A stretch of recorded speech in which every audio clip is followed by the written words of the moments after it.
Alright guys, so around 2 weeks ago a new XIM4 manager and firmware came out, and in the following video we will take a closer look to find out what they do.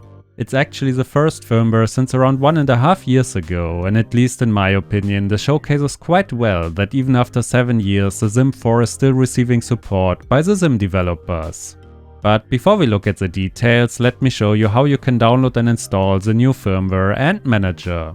Go into the XIM forum and scroll down until you can see the XIM4 area. Under the download section you can find the beta button. Click it and you can see all the available beta firmware versions. At the top you can always find the most recent firmware version, and right below you can find the new XIM4 manager. Now let's look at the new XIM4 firmware first. Below the patch notes you can find the download links as well as the instruction steps on how to update your XIM4 firmware. And at the top you can find a short patch note summary of what is changing.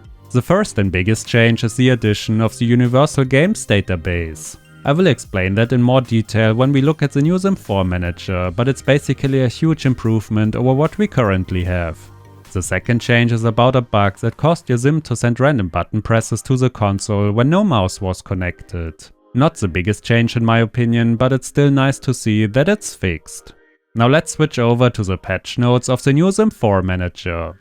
The new database changes allow you to now create dedicated XIM configs for the Xbox Series X and S.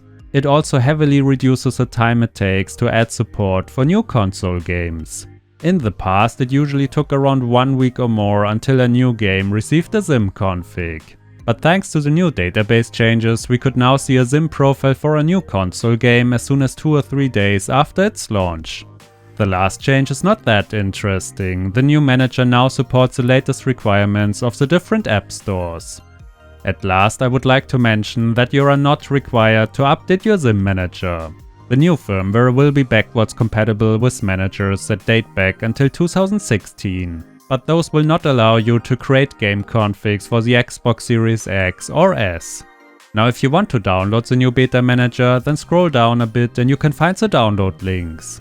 So guys, if you enjoy the new XIM firmware, or if you happen to find anything that doesn't work as it should, then please share your feedback in the XIM forum.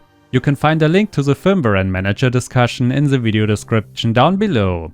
Guys, if you like this video, hit the like button or even subscribe to this channel. And for the crazy guys out there, you can even support the channel now by becoming a channel member. I'd really appreciate that. Channel members also get exclusive benefits such as early access to all new videos.